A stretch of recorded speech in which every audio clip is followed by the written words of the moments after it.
बघा, आज आपल्याला पुढचा टॉपिक बघायचा आहे मायक्रोसॉफ्ट वर्ड मध्ये, तो म्हणजे लेआउट टॅब. आणि लेआउट टॅब बरोबर आणखी आपल्याला ड्रॉ टॅब आणि व्ह्यू टॅब यांची पण माहिती आजच्या भागामध्ये आपल्याला बघायची. जर आपण आपल्या आजच्या भागाकडे लेआउट टॅब मध्ये आपल्याला बघायचे page margin, orientation, paper, page size, column, page break, indent आणि स्पेसिंग. आणि त्याचबरोबर आपल्याला व्ह्यू टॅब पण बघायचा आहे की ज्याचा उपयोग आपल्याला लेआउट मध्ये सेट केलेला कमांड बघण्यासाठी त्याचा उपयोग होतो. त्याच्यामुळे आपण रिलेटेड टॅब तिथे घेतलेला आहे.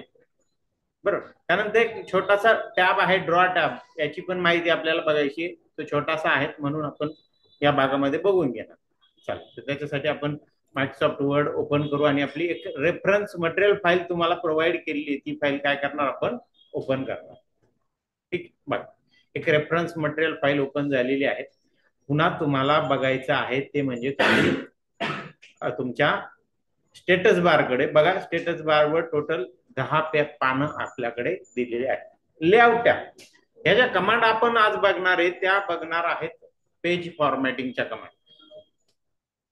फॉर्मॅटिंग मध्ये 3 प्रकारचं फॉर्मॅटिंग येतं. पहिले येतं कॅरेक्टर फॉर्मॅटिंग, दुसरं येतं पॅराग्राफ फॉर्मॅटिंग आणि तिसरं येतं पेज फॉर्मॅटिंग. कॅरेक्टर फॉर्मॅटिंग म्हणजे त्याच्यात सिलेक्शन करणं गरजेचं असतं टेक्स्टला, तरच त्यावर फॉर्मॅटिंग होतं. पॅराग्राफ फॉर्मॅटिंग मध्ये त्या पॅराग्राफवर कर्सर असला तरी पूर्ण पॅराग्राफला फॉर्मॅटिंग होतं. आलं लक्षात. आणि तिसरा जो आहे पेज फॉर्मॅटिंग, याच्यामध्ये तुमचा कर्सर कुठे असो, तुमच्या फाईल मध्ये जी कमांड तुम्ही पेज फॉर्मॅटिंगची द्याल तिचा इफेक्ट पूर्ण पेजवर होईल. पूर्ण पेजवर होईल. जसं की मागच्या टॉपिक मध्ये आपण बघितलं की डिझाईन टॅब मधली आपण कमांड बघितल्या होत्या बघा. डिझाईन टॅब मध्ये आपण वॉटरमार्क बघितली आहे का नाही. या वॉटरमार्क कमांडचा उपयोग आपण काय झाला, आपल्याला पूर्ण फाईलवर झाला बघा. कॉन्फिडेन्शियल असा वॉटरमार्क मी सेट केला, पूर्ण फाईल मध्ये पूर्ण पेजेस मध्ये तो कॉन्फिडेन्शियल असा वॉटरमार्क काय झाला तिथं सेट झाला. तुम्ही इथून पेज कलर सेट केला तर तो सगळ्यांसाठी होईल बघा, आहे ना. इथून पेज बॉर्डर सेट केली तर ती पेज बॉर्डर तुम्हाला सगळ्यांसाठी होईल बघा. वेगवेगळ्या पेज बॉर्डर इथं बघा बरं, आली समज. तर अशा ह्या पेज फॉर्मॅटिंगच्या कमांड आहे की ज्याचा उपयोग आपण काय करू शकतो, करू शकतो आणि तो उपयोग आपल्या पूर्ण पेज साठी लागू होतो. लक्षात ठेवा. मी या सगळ्या काढून टाकतोय, रिमूव्ह वॉटरमार्क म्हणतोय, पेज बॉर्डर पण मी रिमूव्ह करतो, आहेत नन म्हणतो. ओके, बरं. आलो आपण आपल्या फाईलकडे. याच्यामध्ये बघा डिझाईन नंतर आहे लेआउट टॅब. या लेआउट टॅब मध्ये पहिलाच ऑप्शन आहे मार्जिन. ज्यावेळेस आपण टायपिंग करतो ते टायपिंग नंतर आपल्याला कागदावर घ्यायचं असतं, आउटपुट घ्यायचं असतं, आहे का नाही. कागदावर आउटपुट घेण्यासाठी वेगवेगळ्या साईजचे पानं आपल्याकडे मार्केटमध्ये उपलब्ध असतात. त्याची साईज आपण इथून सेट करू शकतो बघा. साईज आता सध्या जी पेपरची साईज सेट आहे ती म्हणजे लेटर, त्याची विड्थ आहे 18.5 इंच आणि हाईट आहे 11 इंच. किती आहे? 8.5 बाय 11. पण हा पेपर मार्केटमध्ये इझिली मिळत नाही, उपलब्ध नसतो. उपलब्ध असतो तो असतो A4. बघ, हे नाव ऐकलेलं असेल, A4 पेज, बरोबर. त्याची त्याची साईज कशी बघा, 210 बाय 297 म्हणजे 8.5च्या जवळ, 8.27, 8.25, बरोबर, बाय 11.69, पावणे 12. हाईटला थोडा जास्त आहे, विड्थला थोडा कमी आहे, लक्षात घ्या. आणि पेपर लेटर जो आहे तो 8.5 आहे, म्हणजे 0.25 किंवा 0.23 इंचाचा फरक आहे विड्थसाठी. एवढा काय फरक नाहीये, पण मार्केटमध्ये हा पेपर उपलब्ध असतो. आणि त्याच्यानंतर असतो लिगल पेपर. लिगल हा बघा, लिगलची साईज काय 8.5 बाय 14, हाईटला मोठा असतो. गव्हर्नमेंट डॉक्युमेंट जे असतात, उदाहरणार्थ तुम्हाला एखादं अफिडेव्हिट करायचं आहे, एखादं खरेदी खत करायचं आहे, त्याच्यासाठी ह्या लिगल पेपरचा वापर मॅक्झिमम तिथे केला जातो. लिगल पेपर जो असतो हा का वापर केला जातो, तर खाली गव्हर्नमेंटचं ज्यावेळेस डॉक्युमेंट तयार होतं त्याच्यावर गव्हर्नमेंटचे सही शिक्के मारले जातात. आणि ते सही शिक्के मारण्यासाठी खाली जागा राहावी याच्यासाठी आपण हा वापरतो. म्हणजे थोडक्यात तो जो टायपिंग करणारा जो असतो, स्टॅम्प वेंडर म्हणा किंवा टायपिस्ट असतो, तो काय करतो, बरोबर त्या हिशोबाने खालून जागा सोडून देतो. आलं का लक्षात? तेच जर A4 मध्ये सोडण्याचा प्रयत्न केला तर मॅटर एवढा एवढाच होईल, लक्षात ठेवा. आणि नंबर ऑफ पेजेस वाढतील, नंबर ऑफ पेजेस वाढतील. त्या नंबर ऑफ पेजेसला सुद्धा तिथं फी असते डॉक्युमेंट नोंदवायला गेल्यानंतर. नंबर ऑफ पेजेस वाढू नये याच्यासाठी सुद्धा ती काळजी घेतली जाते. बघा आता मी काय करतो माहितीये, सध्या लेटर आहे ना, तर लिगल पेज साईज सेट करतो. बरं इथं किती पेज बघा, स्टेटस बार कडे लक्ष द्या. एक ऑफ 10 होते, आता झाले 1/8. 2 पेज कमी झाली का? हाईट 3 इंचांनी वाढली ना तुमची. किती इंचांनी वाढली? 3. 11 इंच हाईट होती, तर ती 11 इंचाची हाईट किती झाली? 14 इंच झाली. बरोबर, 14 इंच झाली तर ऑटोमॅटिकली त्यातला मॅटर पण वाढला. मॅटर वाढला मग 2 पेज ऑटोमॅटिक कमी झाले, झाले का नाही? हे बघायचं असेल तर आपल्याकडे इथे व्ह्यू मेनू मध्ये, व्ह्यू टॅब मध्ये इथं आपण बघा या साईड झूम म्हणून एक ऑप्शन आहे, झूम. या झूम ग्रुप आहे, या झूम ग्रुपच्या साहाय्याने आपण बघू शकतो 1 पेज मल्टिपल पेज. बघा मल्टिपल पेजला मी क्लिक करतो, बघा इथे दिसतंय आपल्याला मल्टिपल पेज, दिसतंय. आता इथून मी लेआउटला जातो आणि लेआउटला जाऊन A4 साईज करतो. बघा A4, जशी A4 साईज केली हाईट कमी झाली, झाली कमी. बरं, पेजवर इफेक्ट जाणार आहे म्हणून या व्ह्यू टॅबचा मला उपयोग लागणार आहे तिथं. हं? समजलं? मग साईज, साईज नंतर आपण बघणार ओरिएंटेशन. ओरिएंटेशन 2 प्रकारचे असतात, एक आडवं आणि उभं. मॅक्झिमम काम आपण उभ्या पेजमध्येच करतो, करतो का नाही? पण काही ठिकाणी उदाहरणार्थ सॅलरी स्टेटमेंट तयार करायचंय, एम्प्लॉईचं रेकॉर्ड हे करायचंय, त्यावेळेस त्याचे नंबर ऑफ कॉलम्स जास्त असतात आणि ते उभ्या पेजवर बसणं शक्य नसतात, मग ते आडव्या पेजवर घेतले जातात ना. मग अशा कामासाठी आपण पेज आडवं करू शकतो. लँडस्केप म्हणून ऑप्शन येतं, बघा झालं का आडवं पेज? दिसतंय आडवं पेज झालं. इथून साईज आपण वाढवू थोडीशी, बघा लिगल साईज घेऊ म्हणजे तुम्हाला समजेल. बघा आडवं पेज, ओके. ओरिएंटेशन मध्ये 2, पोर्ट्रेट उभं आणि आडवं, ओके ठीक. पोर्ट्रेट म्हटलं मी, परत आपला आपला पूर्वीच्या याला आलो. साईज A4 करतो मी पुन्हा. पुढे आहे आपल्याकडे मार्जिन. या मार्जिन मध्ये सध्या narrow normal margin. Normal margin म्हणजे काय? मार्जिन म्हणजे काय तर पानाच्या वरतून खालून, टॉप बॉटम, लेफ्ट साइड आणि राईट साइड या चारही बाजूला जागा सोडणं, याला काय म्हणतात? मार्जिन म्हणतात. आणि मध्ये मॅटर आपण टाईप करत असतो, ते मार्जिन असतं. डिफॉल्ट मार्जिन असतं 1-1 इंच सगळ्या बाजूने. किती असतं? 1-1 इंच. ते आपण कमी जास्त करू शकतो, आपला मॅटर नुसार आपण कमी किंवा जास्त करू शकतो. इथं नॅरो मार्जिन आहे. नॅरो काय करतंय? 0.555 सगळीकडून अर्धा इंच ठेवतो. बघा करू इथं सेट. जसे मी सेट केलं, इथे नंबर ऑफ पेजेस मध्ये 1 पेज कमी झालं. बघा का कमी झालं? तर मॅटर वाढला ना, म्हणजे विड्थ वाढली त्याची मॅटर साठीची, आणि हाईट पण वाढली 1 इंचाने. येते लक्षात? बघ त्यानंतर मार्जिन मध्ये इथं मॉडरेट मार्जिन आहे, त्याच्यामध्ये टॉप आणि बॉटम 1-1 आहे आणि लेफ्ट राईट 75 आहे. इथं वाईड म्हणून आहे, वाईड मध्ये टॉप आणि बॉटम 1-1 आहे आणि लेफ्ट राईट 2-2 आहे. बघा इथं मी याला सिलेक्ट करून बघतो, बघा 2-2 मध्ये. बघा इकडून 2 इंच आणि इकडून 2 इंच सुटली, मध्ये मॅटरला जागा एकदम कमी. हे मार्जिन जनरली कोणी सेट करत नाही. 1-1 इंच हे डिफॉल्ट असतं, त्यात थोडाफार बदल करू शकतात तुम्ही, ओके. पुढे मार्जिन मध्ये आहे काय? Mirror margin. मिरर हे मार्जिन काय काम करतं माहितीये? बघा इथं काय, टॉप 1, बॉटम 1, इनसाइड 1.25 इंच आणि आउटसाइड 1 इंच. काय हे इनसाइड आउटसाइड? वरती लेफ्ट आणि राईट होते, इनसाइड आउटसाइड काय?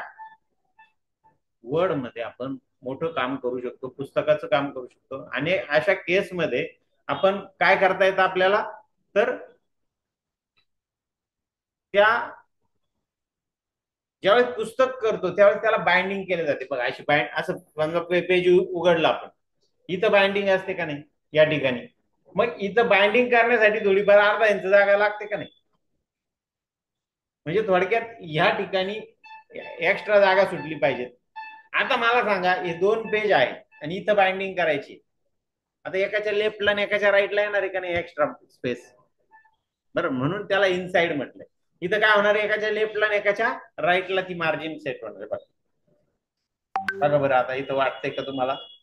इकडनं पहिलं पान यांचं कुठं होणार, इथं बाइंडिंग स्पेस येणार.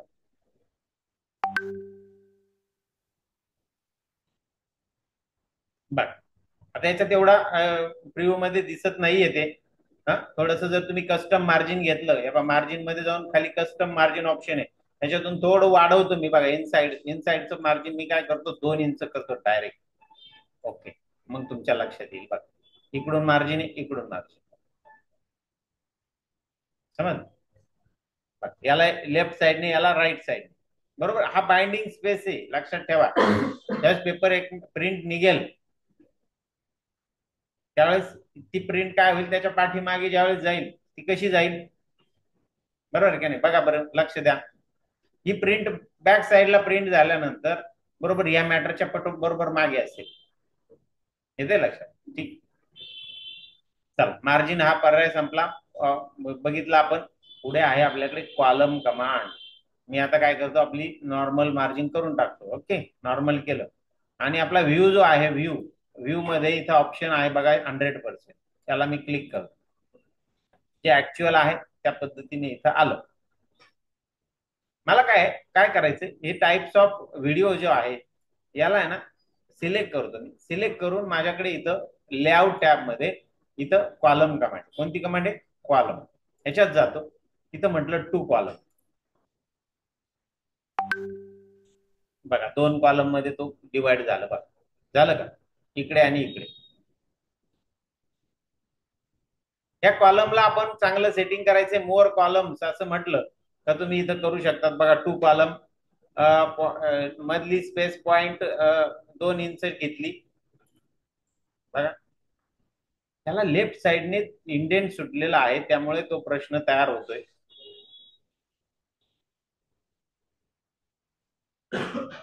पहिले सुरुवातीला मी काय काम करतो, इथं अंडू कमांड देतो. एखादा नॉर्मल हा बघा, हा मॅटर घेतो, याच्यावर आपल्याला कॉलम कमांड छान पद्धतीने समजेल. कंट्रोल जे, जस्टिफाय दिलं. बघा कॉलम कमांडला गेलो, 2 कॉलम म्हटलं. बघा बघितले का असे कॉलम कुठं बघता बरं तुम्ही, हा पुस्तकात, एखाद्या कोणत्या तरी इंग्लिशच्या पुस्तकात बघतात, बरोबर आहे का नाही. आणि न्यूज पेपर मध्ये बघतात असे कॉलम्स. तिथं फॉन्ट एकदम छोटा केलेला असतो. का केलेला असतं बरं असं, मला सांगा. अशा पद्धतीचं आता काय होणार, तुम्ही असं वाचत जाणार बघा इकडे, इथून खाली, मग परत इथं वाचायला सुरुवात करणार, बरोबर आहे का नाही. हे असं का केलेलं असतं. सगळ्यात महत्वाचं, इंग्लिशचं पुस्तक वाचताना झोप लागते म्हणून केलेलं असते. माहितीये का तुम्हाला, नाही. बघा त्याचं टेक्निक लागते का नाही एवढं मला सांगा. बरोबर, पुस्तक वाचताना झोप लागते. तर याचं कारण असं असतं की विड्थ, जेवढ्या पुस्तकाची विड्थ जास्त वाचनाची, तेवढा डोळ्यांवर ताण जास्त येतो, आणि डोळ्यांवर ताण आला का झोप लागते. हा त्याच्या मागचा सायंटिफिक कारण आहे. जेवढा फॉन्ट कमी तेवढी त्याची विड्थ कमी पाहिजे, लक्षात घ्या. जेवढा फॉन्ट कमी घेतला आपण पुस्तकामध्ये तेवढी त्याची विड्थ कमी पाहिजे. मग त्याच्यासाठी असं कॉलम मध्ये ते दिलेलं जातं, कारण की तेवढं वाचायला सोपं जातं. तुम्ही बऱ्याच वेळेस इंग्लिशचं पुस्तक वाचताना तुमची लाईन पण सुटलेली असते बघा, जर पूर्ण असेल तर, बरोबर का नाही. आणि न्यूजपेपर मध्ये पुस्तकापेक्षा कमी फॉन्ट असतो का नाही. त्यांना मॅटर खूप बसवायचा असतो, म्हणून त्यांनी असा कॉलम मध्ये टाकलेला असतो. येते लक्षात. त्यांनी जर पूर्ण पेपर भर जर तो बातमीचं हे टाकलं, तो वाचता येईल, वाचताच येणं शक्य नाही. ती लाईन कधी सुटून जाईल सांगताच येणार नाही, परत सापडणार पण नाही लोक. ठीक आहे, चला समजलं. मग कॉलम कमांड कशासाठी असते ते इथं दिलं. इथे एक छान पेज ब्रेक म्हणून कमांड आहे. या ब्रेकच्या सहाय्याने आपण काय करू शकतो, ब्रेक करू शकतो. समजा मला कॉलम इथून ब्रेक करायचं. बघा इथपासून मॅटर पुढच्या कॉलम मध्ये गेला पाहिजे. पुढच्या भागात इथे कर्सर ठेवला, ब्रेक म्हटलं, ब्रेक मध्ये कॉलम ब्रेक आहे, गेला, झाला का ब्रेक. समज त्याच ब्रेक मध्ये इथं पेज ब्रेक पण आहे. पेज ब्रेक कमांड आपण मागच्याच भागात शिकलो, शिकलो ना. हा तर दुसऱ्या पेजवर तो मॅटर जाणार ज्या ठिकाणी तुम्ही ती कमांड देणार. ओके, त्यानंतर इथं स्पेसिंग कमांड आहे. बघा आता हे दोन जे पॅराग्राफ आहे ना, हे दोन पॅराग्राफ, या दोन पॅराग्राफ मध्ये बघा कसं अंतर पडलेलं का अंतर, का पडलं हे अंतर, तर तिथं इथं एक बिफोर आणि आफ्टर ऑटो सेट केलेलं बघा इथं. स्पेसिंग स्पेसिंग मध्ये बिफोर आणि आफ्टर काय झालंय, ऑटो सेट केलं. मी ऑटोचं झिरो करतो, काय करतो, झिरो. बघा झिरो, बघा बरं तिथं याचं पण झिरो करू आपण. बघा दोन्ही पॅराग्राफ बरोबर आले का, आहे का. मग आता मी खालच्या पॅराग्राफला कर्सर ठेवून बिफोर पॉइंट काही पॉइंट सेट करतो. बघा काय झालं, बिफोर काही पॉइंट मार्जिन सेट झालं, आलं पडलं का अंतर, अजून थोडस वाढवलं आहे, त्याला झिरो करतो आणि वरच्या पॅराग्राफवर कर्सर ठेवतोय. बघा या पॅराग्राफ, हा पॅराग्राफ इथपर्यंत लक्षात घ्या, याला आफ्टर करतो, आहे का. आफ्टर आणि बिफोर स्पेसिंग काय असतं, पॅराग्राफच्या अगोदर किंवा नंतर काही जर जागा शॉर्ट एंटर देण्याऐवजी तुम्ही ही कमांड, ह्या कमांडचा वापर तुम्ही करू शकता. बरं, त्याच्यामुळे नंबर ऑफ पॅराग्राफ वाढत नाही. एंटर म्हणजे काय, पॅराग्राफ एंड, ब्लँक लाईनचा सुद्धा एक पॅराग्राफ असेल असं त्याचा अर्थ होतो. ओके. आणि हे जे इंडेंट आहे, इंडेंट म्हणजे काय, तर लेफ्ट साईडने जागा सुटणं, थोडीशी लेफ्ट साईडने इथपर्यंत आणायचं समजा मला कॉलम. बघा लेफ्ट साईडने थोडा वाढवतो, पण वाढला, पण तेवढा एकच पॅराग्राफ वाढला बरं. हे बघा इकडे पण हा पॅराग्राफ वाढला का, नाही. परत कमी करतो मी त्याला, झिरो केलं. तसंच राईट साईडचं बघा, राईट इंडेंट, राईट साईडने थोडीशी जागा सुटली जाते, बरोबर. परत त्याला मी झिरो करतो. ओके, समजलं. मग अशा पद्धतीने आपण या इंडेंटचा वापर करू शकतो. असा हा आपला लेआउट टॅब, ज्याचा वापर करून आपण पूर्ण पानाचं सेटिंग करू शकतो. म्हणजे प्रिंटिंग करण्याच्या अगोदर आपल्याला हे सेटिंग करणं गरजेचं असतं. कागदावर प्रिंट कसं येईल हे बघण्यासाठी हा व्ह्यू टॅब काम करतो. व्ह्यू टॅब मध्ये इथं मल्टिपल पेजेसला तुम्ही क्लिक केलं तर तुम्हाला कुठं, आता बघा इथं एक दोनच लाईन इथे येत आहे का नाही. मग दोनच लाईन ज्यावेळेस येतील त्यावेळेस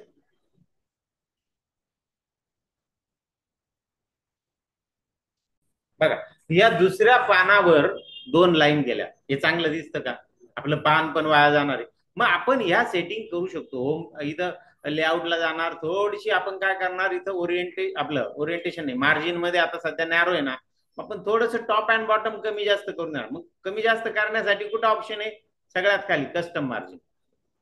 मग या कस्टम मार्जिन मध्ये टॉप 1 इंच .1 ने आणि बॉटम .1 ने कमी केला, बसलं का, नाही तरी पण नाही बसत आहे. मग पुन्हा एकदा मी जातो मार्जिन मध्ये, कस्टम मार्जिन .8, इथं .8 करतो, चाल नाही होते तरी पण थोडस अजून कमी करावं लागेल. मार्जिन मध्ये जाऊन कस्टम मार्जिन 2-2 इंचाचं कमी माझ्यामध्ये लागेल. बघ आता आलं, बघ आलं, हे पान वाचेल. इथं कर्सर ठेवून तुम्ही डिलीट की दाबा, पुढची मॅटर तुमच्या इथं येऊन जाईल. बघ आला, बरोबर का. म्हणजे या पद्धतीचं सेटिंग पहिले प्रिंट काढण्यापूर्वी तुम्हाला करणं गरजेचं आहे. तुमचं पान वाचेल, मॅटर चांगला दिसेल, या सगळ्या गोष्टी त्याच्यामध्ये येतात, लक्षात ठेवा. ओके. पुढे व्ह्यू टॅब, ह्या व्ह्यू टॅब मध्ये आपण इथं बघितलं मल्टिपल पेजेस, तसंच आपण झूम या 100% म्हणजे काय 100% ऍक्च्युअल प्रिंटिंगला येईल तसं. इथं झूम, एखाद्याला वाचनाचं काम चालू आहे आणि वाचन करताना त्याला थोडेसे अक्षर मोठे पाहिजेत, दिसायला कमी आहे, चष्मा लागलेला आहे, झूम म्हटलं, चला 200%, चला तो इझिली वाचू शकतो का नाही, बघा बरं. पण हे वाचन करण्यासाठी ह्या व्ह्यू टॅब मध्ये एक रीड मोड ऑप्शन दिलेला आहे. काय दिलेला आहे, रीड मोड. याला क्लिक केल्यानंतर बघा रीड मोड, बाकीचं सगळं गायब झालं का, असं वाचत चालणार तर. आणि त्याचा फॉन्ट पण मोठा झाला. मॅक्झिमम लोक आज मोबाईलवर वाचताय किंवा कॉम्प्युटर वाचन करताय. ऑनलाईन पुस्तकं अवेलेबल झालेले आहेत, लायब्ररीमध्ये जाण्याची गरज नाही राहिली. लायब्ररी ओस पडल्या जवळपास, असं पकडा. तुम्ही लायब्ररीमध्ये जाऊन बघा, हजारो पुस्तकं पडलेले, परंतु तिथं वाचायलाच कोणी नाही का, इंटरनेट आलं, इंटरनेटवर वेगवेगळी पुस्तकं अवेलेबल झाली. मग ती पुस्तकं वाचण्यासाठी डोळ्यांवर ताण येईल म्हणून या पद्धतीने त्याच्यामध्ये ऑप्शन्स पण आले. तसं पुस्तकात मोठं करून वाचता येईल का, मला सांगा बरं. नाही. ठीक आहे. मग तुम्ही म्हणाल परत मला त्या आपल्या आपल्या नॉर्मल व्ह्यू कडे कसं जायचं, ते एस्केप की प्रेस करायची. मी एस्केप की प्रेस केली, गेली. समजलं. मग रीड मोड, जो आपण सुरुवातीला ज्यावेळेस स्टेटस बारच माहिती घेत होतो ना, त्यावेळेस इथं दिसत बघा, इथं रीड मोड, तो व्ह्यू इथं स्टेटस बारवर सुद्धा दिलेला. आणि अजून एक व्ह्यू आहे चांगला, प्रिंट लेआउट व्ह्यू. हा प्रिंट लेआउट व्ह्यू आपल्याला जसं प्रिंटिंगला येईल तसं दाखवण्याचं काम करतो. जसे की मागच्या भागात आपण एक पिक्चर इन्सर्ट केला होता बघा, इन्सर्ट पिक्चर म्हटलं आणि एक पिक्चर इथं इन्सर्ट केलं. त्याला लेआउट सेट करायचं तुम्हाला मी सांगितलंय आहे ना. त्याला उचला, एडिट नेऊन ठेवा.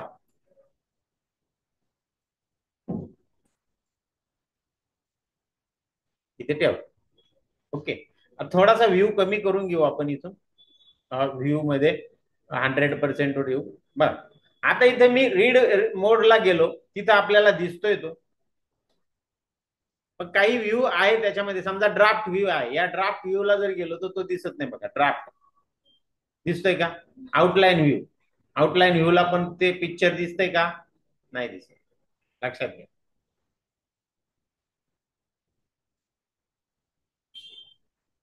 प्रिंट लेआउट व्ह्यू म्हणजे आपल्याला जसं प्रिंटिंगला येईल, लेफ्ट साइडने, टॉपने, बॉटमने किती मार्जिन सुटेल ते सगळं आपल्याला इथं दाखवत.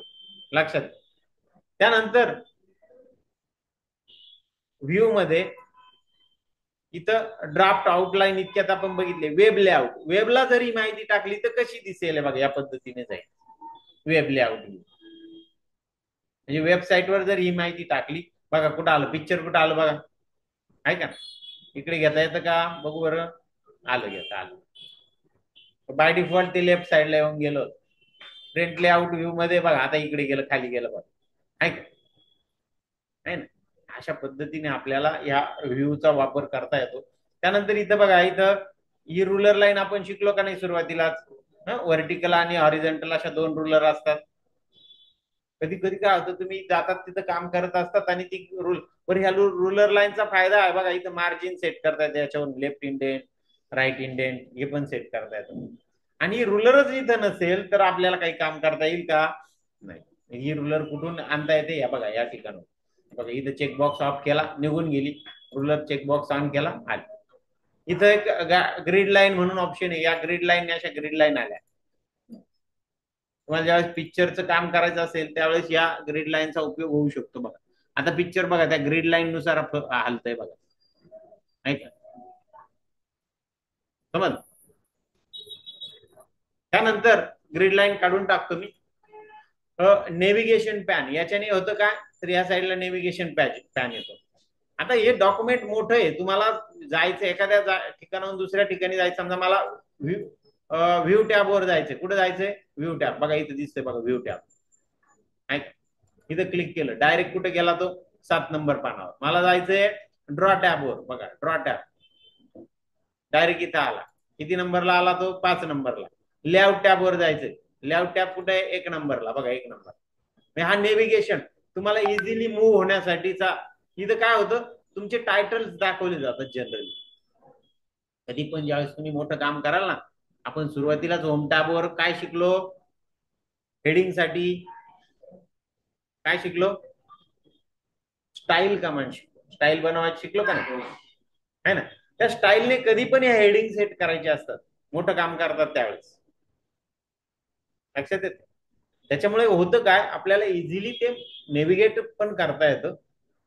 आणि आणखी दुसरा फायदा आहे, पुढे आपल्याला पुढचा रिव्ह्यू टॅब शिकायचा, त्यावेळेस तुम्हाला त्या स्टाईलचा खऱ्या अर्थाने उपयोग समजेल. ठीक आहे.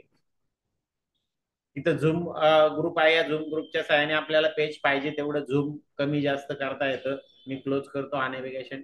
इथं एक न्यू विंडो ऑप्शन आहे, याचीच नवीन विंडो तयार होते, डुप्लिकेट विंडो. झाली का डुप्लिकेट विंडो,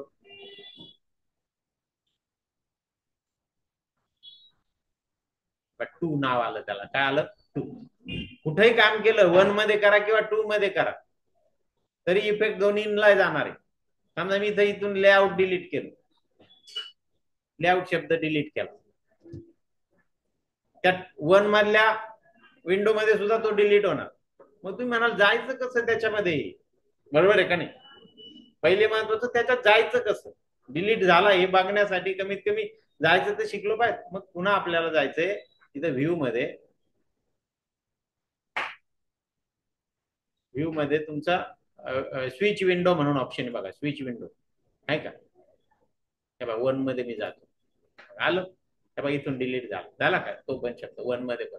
हे बघा इथं वन नाव आहे. अरेंज ऑल, ह्या अरेंज ऑल काय काम करेल, दोन विंडो ओपन आहे ना आपल्याकडे, किती दोन, दोन्ही व्यवस्थित अरेंज करून देईल. एक खाली एक वर, मॅटर तोच आहे. एक कोणाचाही बदल केला तर त्यात होणार आहे. पण कधी कधी काय होतं, पाचव्या पानाचा रेफरन्स आपल्याला घ्यायचा असतो, त्याच्या रिलेटेड आपल्याला टायपिंग इथं खाली करायचं असतं. अशा केसमध्ये वरच्या व्ह्यू मध्ये पाचवं पान समोर आणून ठेवायचं, हे बघा मी आणलं इथं, आणि मग खाली इथं टायपिंग करू शकतो. आलं लक्षात?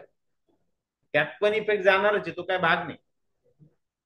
ओके समजलं? मग अरेंज ऑन स्प्लिट, स्प्लिटने काय होणार, असे दोन भाग होणार. पहिले आता मी एक क्लोज करून टाकतो, तेव्हा आपल्याला समजेल. हा तेव्हा स्प्लिट दोन भाग, सेम रेफरन्स घेण्यासाठी एखाद्या पानाचा रेफरन्स घ्यायचा आहे, दोन भाग स्प्लिट केले. एका भागामध्ये पाचवं पान समोर आणून ठेवलं आणि दुसऱ्या भागामध्ये आपण पहिल्या पानावर गेलो, आणि मग त्या व्ह्यू टॅबचा इथं काहीतरी रेफरन्स घ्यायचा आणि टायपिंग करायचं, तुम्ही ते करू शकता ते काम. म्हणजे स्प्लिटने आणि विंडो मल्टिपल विंडोजने सेम काम आपल्याला करते. रिमूव्ह स्प्लिट म्हटलं, स्प्लिट निघून जाईल. लक्षात? आणि ही स्विच विंडो कमांड काय करेल, मल्टिपल विंडोज तयार केलेल्या असतील तर एका विंडो मध्ये दुसऱ्या विंडो मध्ये जाण्याचं काम तो करेल. ठीक आहे, अशा पद्धतीने आपला हा व्ह्यू टॅब ज्याचा उपयोग आपण करू शकतो. आणि तिसरा टॅब आपल्याला बघायचा आहे ड्रॉ टॅब. बघा दिसतो की इथं ड्रॉ टॅब कुठं नाही दिसत, मग तो टॅब असेलच तिथं असं नाही, तो आणावा लागेल. मग त्याच्यासाठी आपल्याकडे कमांड आहे, फाईल मेनू मध्ये जा, सगळ्यात खाली ऑप्शन कमांड आहे, ऑप्शन कमांडला जा. ऑप्शन कमांड मध्ये कस्टमाइज रिबन म्हणून कमांड आहे बघा, कस्टमाइज रिबन, त्याला मी क्लिक करतो आणि त्याच्यामध्ये इथे ड्रॉ म्हणून ऑप्शन बघा टॅबचा, बघा हे टॅब इथं दिसतात, मेन टॅब्स, त्याच्यामध्ये बघा आपले सगळे टॅब दिसत आहेत. त्यात इथं ड्रॉ टॅब आहे, त्याला टिक मार्क आहे का नाही, त्याच्यामुळे तो दिसत नाही. मी त्याला टिक मार्क करतो, ओके म्हणतो, जसं ओके केलं इथं ड्रॉ टॅब दिसायला लागला बघा, डिझाईनच्या आहे. ठीक आहे, छोटासा टॅब आहे, त्याला क्लिक केलं, क्लिक केल्यानंतर बघा छोटा टॅब आहे, इथे इरेजर आहे, ड्रॉ आहे, पेन पेन्सिल या सगळ्या इथे ऍड आहे. हायलायटर आहे, हायलायटर माहिती आहे तुम्हाला, याला मी सिलेक्ट केलं बघा, असं हायलाइट करतो. बघितलं का हायलायटर? बरोबर, हे वेगवेगळ्या कलरचं असू शकतं. तुम्ही म्हणाल इथं या कलरचं मला येलो कलरचं पाहिजे, इथे एक प्लसचं साईन आहे, तुम्हाला काय ऍड करायचं, हायलायटर ऍड करायचं, कोणतं कलरचं, येलो. बघा येलो कलर मी सिलेक्ट करा, तर सिलेक्ट करा येलोला आणि येलोने हायलाइट करा.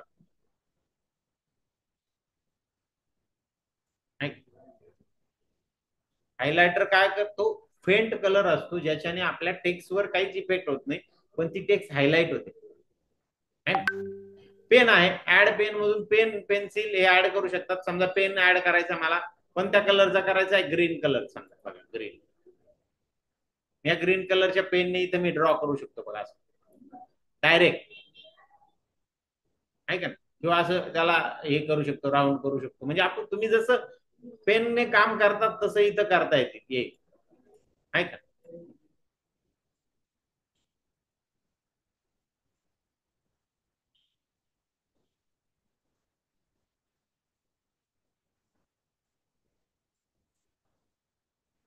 समजलं?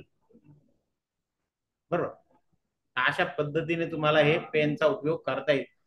जे ऍड केलेले पेन किंवा हायलायटर ते काढून टाकायचे, इथं त्याला सिलेक्ट करा, त्या आरोला सिलेक्ट करून खाली डिलीट ऑप्शन आहे बघा, हा हा हायलायटर काढायचा आहे, सिलेक्ट केला, डिलीट ऑप्शन आहे, निघून घ्या. हे ड्रॉ केलेलं इरेज करायचं, इरेजर दिलेलं आहे त्याला सिलेक्ट करा आणि त्यावर क्लिक करा. बघा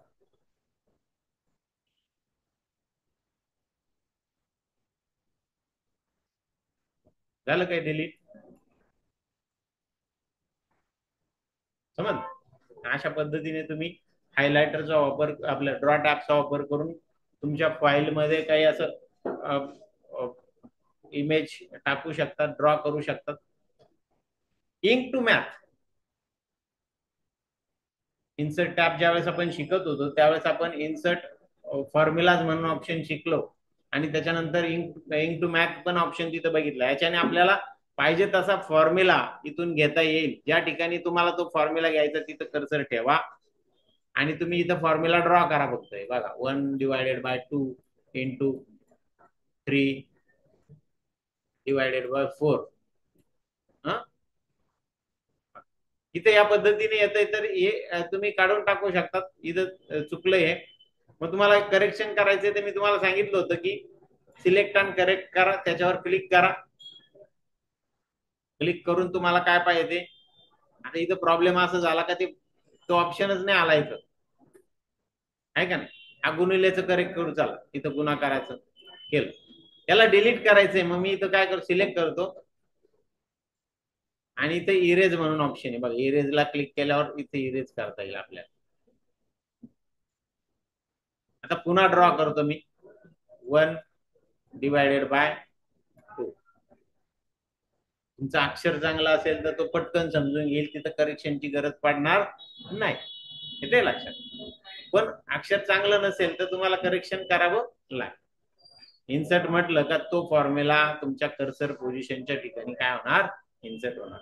डायरेक्ट असा फॉर्म्युला आपल्याला फाईल वर्डच्या फाईलमध्ये टाईप करता येणार नाही. याचाच वापर तुम्हाला मॅक्झिमम करावा लागेल.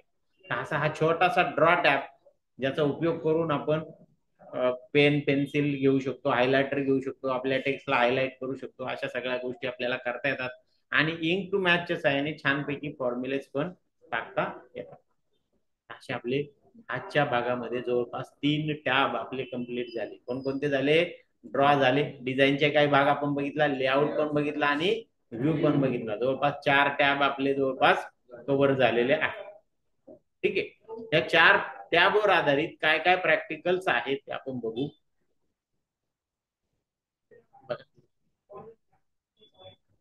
असाइनमेंट, वर्डची असाइनमेंट 5 काय आहे, तर या पद्धतीची फाईल तुम्हाला, रेफरन्स मटेरियल फाईल तुम्हाला दिलेली आहे तिथं टॅबचा, आणि त्याच्यावर काय काय तुम्हाला काम करायचं ते दिलंय बघ. ओके, त्या सगळ्या कमांड्स तुम्हाला करायची आणि ती फाईल तुमचं नाव आणि 14 नंबरने सेव्ह करायची. असाइनमेंट 6 मध्ये काय केलेलं, ड्रॉ टॅबवर आधारित काही कमांड्स तुम्हाला दिलेल्या आहेत. एक फाईल ओपन करायची, रेफरन्स मटेरियल फाईल ड्रॉ टॅबची, आणि त्याच्यावर आधारित तुम्हाला पेन ऍड करायला लावले, हायलाइट करायला लावलं, रेस्टॉरंट शब्दाला राऊंड करायला लावला, रोबोट शब्दाला अंडरलाईन करायला लागली. अशा पद्धतीने तुम्हाला काही ऍक्टिव्हिटीज तिथं करायला लावलेल्या आहेत, त्या सगळ्या करायच्या आणि ती फाईल पण तुम्ही तुमच्या नावाने आणि त्या असाइनमेंट नंबरने सेव्ह करायची.